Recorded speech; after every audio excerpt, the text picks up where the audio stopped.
May tatanong ako sa'yo, ngay sasagot ako. Wala pa akong tanong. Wala akong sagot. Eto na yung tanong ko. Nasaan? Anong ginagawa mo? Hinahanap yung tanong. Nakita mo? Sasabihin ko yung tanong. Sasagihin mo? Oo. Eto ang una kong tanong. Ito ang unang sagot. Ano ang pambansang hayop ng Pilipinas? Tatay ko. Hindi! Hindi tatay mo. Sino ka? Nanay ko? Hindi rin. Eh, sino?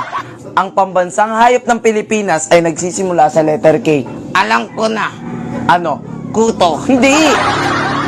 Wala sa ulo, nasa lupa. Kutong luka. Hindi! May sungay, may buntot. Okay? Ha?